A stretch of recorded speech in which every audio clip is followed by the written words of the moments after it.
So I finally watched a good movie again.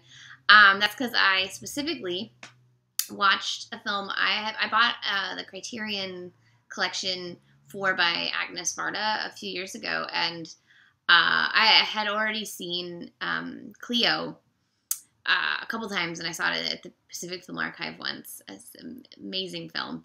So when several Criterion sales back, I bought it, because I always buy sets when they have their sales, And I kept not watching the film, so I finally watched one. I watched, I'm going to say this wrong, Pointe-Courte, which is her first film. And I watched the special features on it, too. It was really cool, which I will get to in a second. Mr. Rochester, which is the reason I'm holding him right now, and then I'm going to let him go because he wants to run away, watched most of this movie with me, and he normally does not watch foreign films. So everybody, Rochester, he's getting cultured. Yes, okay, he can run away now. So this was her first film. She came up with the idea, with the script. According to I watched the special features. There was 2 different interviews with her, one from the 60s and one from 2007. And she came up with the script at 25. She had never really seen movies. She just was inspired by the French Mediterranean and came up with this idea, and she didn't want to wait through the system, and she was just like, you know what, fuck it, I'm going to make this movie. And she raised some of the money herself, and partly with her mother and partly by selling shares in a cooperative to the cast and crew, who, for all we know, may never have gotten completely paid. And she made this film, and she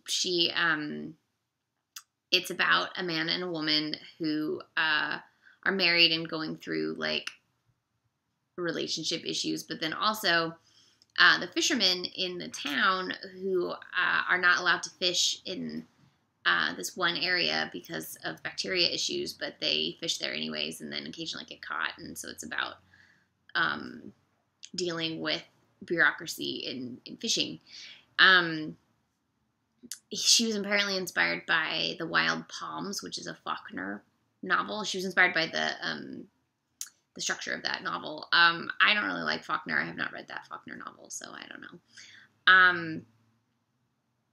It was really interesting. It definitely felt like she was purposefully trying to make a film that, as she says in one of her interviews, is difficult to, or what is it? Not fun to watch, but will make you think a lot afterwards. It's the sort of film that, if you're very familiar with classic cinema, include both American and French classic cinema, like up to the 50s, and then you see this, you realize how radical this sort of film is.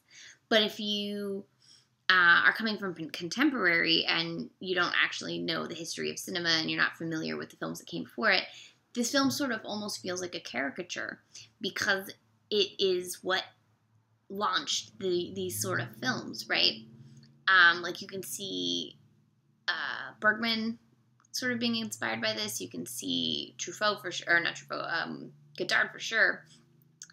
And so if you look at it now, and it's sort of a movie that they make fun of, and with, like, the very serious shots and existential, thoughts on love and stuff like that. But it's sort of like Shakespeare. You hear people complaining about Shakespeare because, like, the classic thing is it's all cliches, but it's like, yeah, because that's where the cliches came from. It's sort of how this film works. I really liked it a lot. I was, however, distracted because there's a lot of cats. If you go to my Tumblr and or Twitter, there's like a million screenshots of cats. I've never seen so many cats in a movie. The only movie I can think of that has close to this many cats is Jean Vigo's La La Land, because there's a lot of cats in that too. It must be like a French fishing thing. There's just cats everywhere in French boats. So many cats, and they're like having this deep, conversation, and there's like a cat cleaning itself behind them, and it's like fantastic. And so I watched these interviews. There's an 8-minute interview and a 15-minute interview on this DVD set, and none of those interviewers asked her about the cats. I want to know. If anyone is going to do a Q&A with Agnès Varda anytime soon, please ask her about the cats in this movie. So, the editor on it was Alan Rene, which I thought was really interesting. I really love his film Je t'aime, Je t'aime. That's one of my all-time favorite movies. So yeah, this was great. I'm looking forward to seeing the other films. Let me see. I have my other computer open because the computer I'm recording on right now doesn't have a DVD drive. So I kept my old laptop that sort of is half dead just to play DVDs. I also have a shitty Blu-ray over there that, if you can see that TV, is a TV VCR connected to a Blu-ray. Yes. So also in this set, it also has Le Bonheur and Vagabond. So one from 65 and one from 85. You know what I really want to see though, and I'm gonna have to try to find it somewhere because they showed a clip of it in one of the interviews. Let me find it.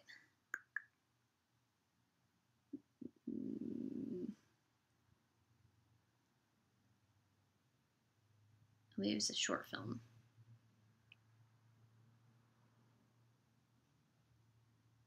Oh yeah, it's a short film, so maybe it's on the internet. It's called L'Autre Mouf.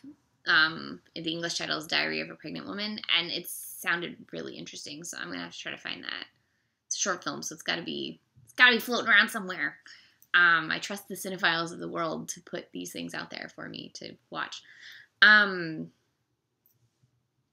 Yeah, she's got so many movies that I have not seen. I feel bad.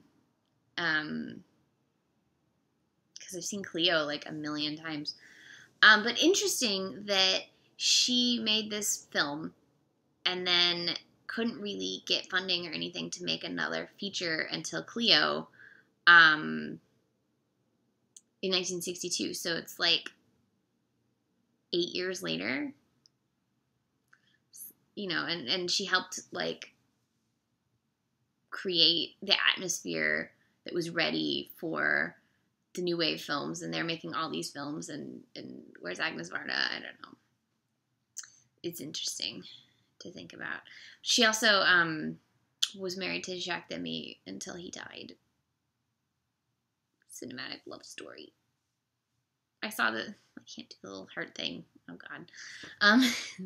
I saw this quote. It must be from, I'm assuming, like a special feature on the Jacques Demy set, where someone asks him like, did you fall in love with her because of her filmmaking skills? And he's like, no, it has nothing to do with film.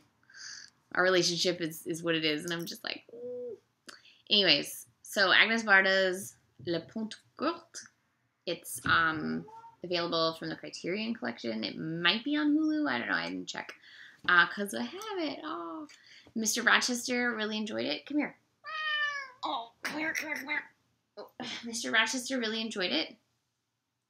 He recreates it daily by doing very strange things in the background on my videos all the time. So, you know, except for on this video where it would be appropriate.